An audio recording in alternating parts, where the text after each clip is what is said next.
आप सबका हार्दिक स्वागत।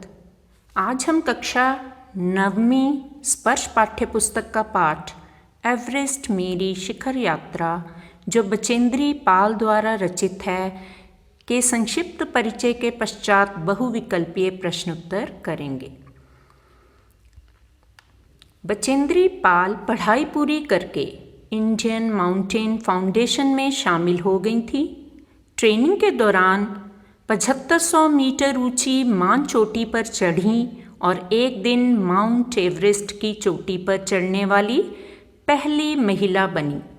और एवरेस्ट मेरी शिखर यात्रा पाठ उनके द्वारा स्वरचित एवरेस्ट विजय पर्वतारोहण यात्रा का ही एक अंश है। एवरेस्ट मेरी शिखर यात्रा। बात बात में बन जाए बात बहुविकल्पीय प्रश्नों के साथ। बचेंद्री पाल ने सर्वप्रथम एवरेस्ट को कहाँ से देखा था? बचेंद्री पाल ने सर्वप्रथम एवरेस्ट को नमचे बाजार से देखा था।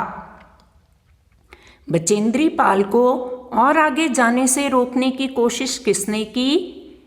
बचेंद्री पाल को और आगे जाने से रोकने की कोशिश जय ने की। पृथ्वी पर बहुत अधिक कठोर जगह का नाम क्या है? पृथ्वी पर बहुत अधिक कठोर जगह का नाम साउथ पोल है। एवरेस्ट पर चढ़ाई करने वाला दल दिल्ली से हवाई जहाज से काठमांडू कब चल पड़ा था? 7 मार्च 1984 को चल पड़ा था।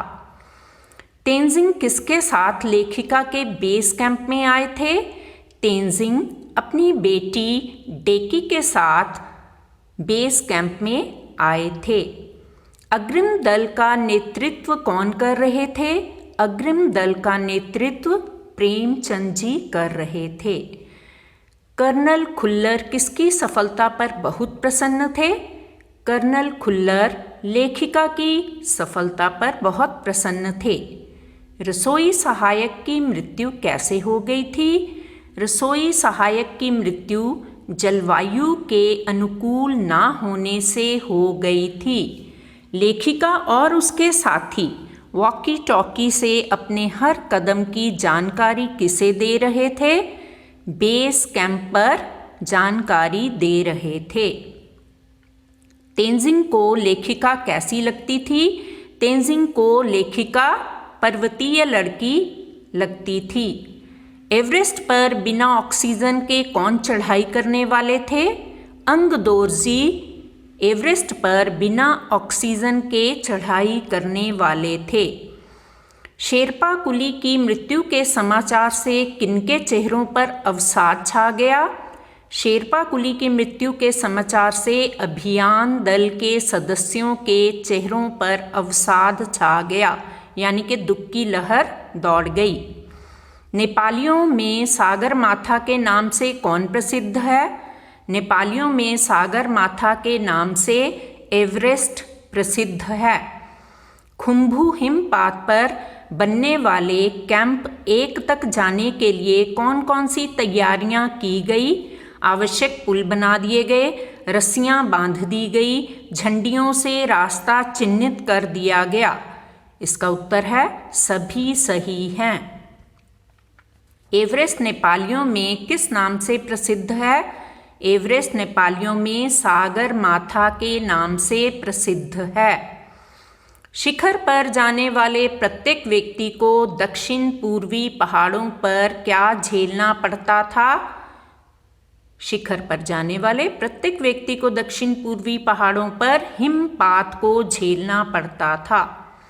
किस समाचार से अभियान दल के सदस्यों के चेहरों पर अवसाद छा गया? शेरपा कुली की मृत्यु के समाचार से अभियान दल के सदस्यों के चेहरों पर अवसाद छा गया। जलवायु अनुकूल ना होने के कारण किसकी मृत्यु हो गई थी? जलवायु अनुकूल ना होने के कारण रसोई सहायक की मृत्यु हो गई थी। बर्फ में हलचल क्यों हो जाती है? ग्लेशियरों के बहने से बर्फ में हलचल हो जाती है। लेखिका और उनके साथी अपने हर कदम की जानकारी बेस कैंप पर कैसे दे रहे थे? वॉकी टॉकी के द्वारा।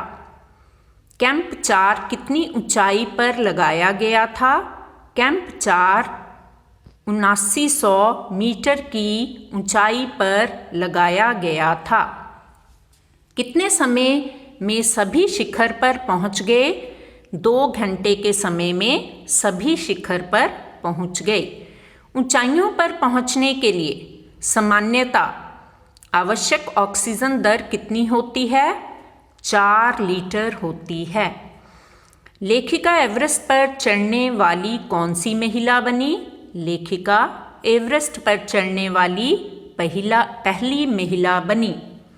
बर्फ काटने के लिए किसका इस्तेमाल किया गया? बर्फ काटने के लिए फावड़े का इस्तेमाल किया गया। लेखिका एवरेस्ट की चोटी पर कब पहुंची? 23 मई 1984 के दिन दोपहर के 1:07 पर लेखिका एवरेस्ट की चोटी पर पहुंची। तेंजिंग को शिखर पर पहुंचने से पहले कितनी बार एवरेस्ट पर जाना पड़ा था?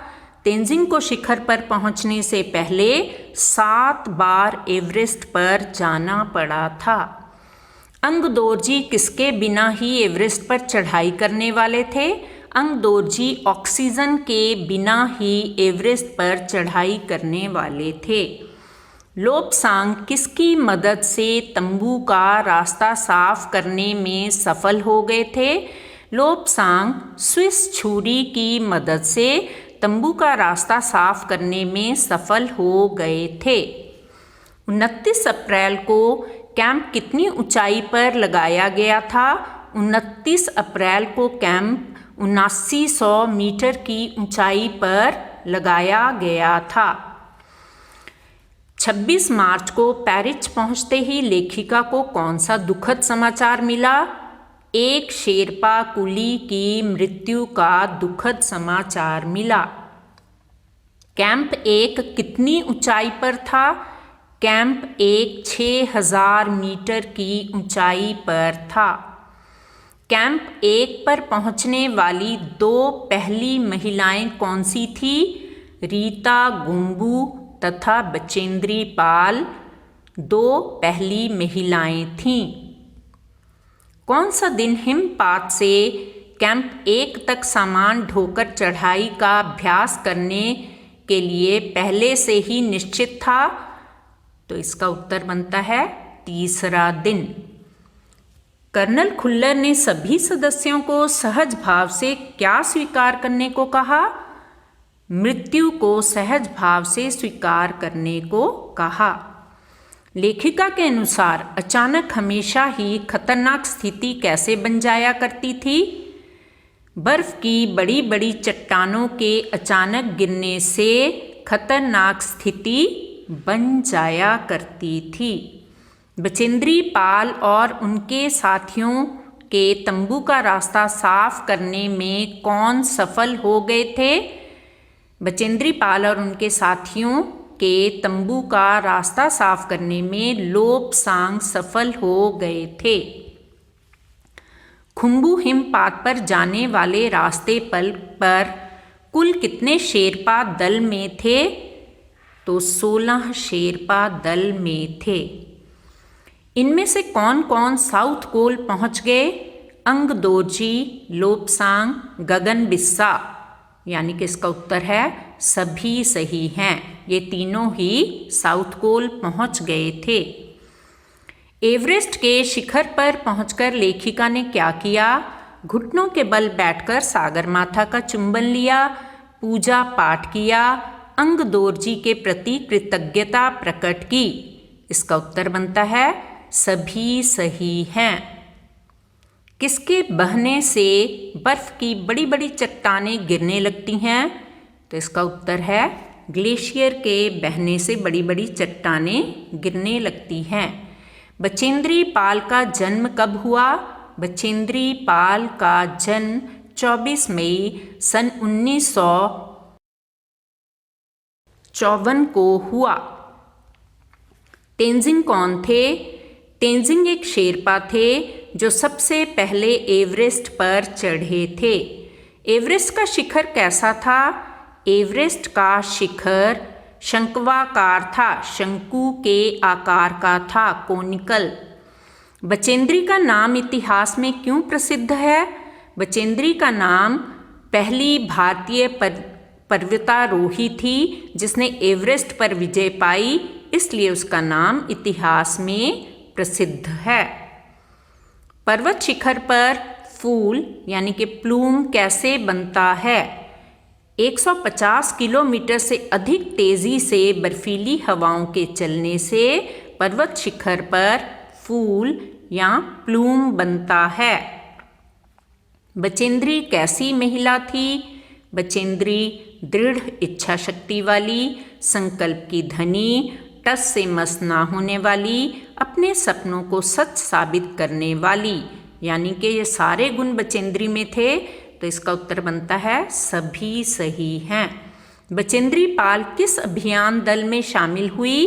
बचेंद्री पाल इंडियन फाउंडेशन द्वारा आयोजित एवरेस्ट अभियान दल में शामिल हुई। आइए जानें हिमपात किसे कहा जाता है? बर्फ के टुकड़ों या चट्टानों का अव्यवस्थित तरीके से गिरना ही हिमपात कहलाता है। ग्लेशियर यानी कि बर्फ की नदी के बहने से बर्फ की चट्टानों में हलचल हो जाती है और वे गिर पड़ती हैं। अपनी कद्रदानी को इस तरह ना छिपाइए। अगर प्रस्तुति पसंद आई हो तो लाइक, सब्सक्राइब का बटन दबाइए। Thank you very much for watching the video.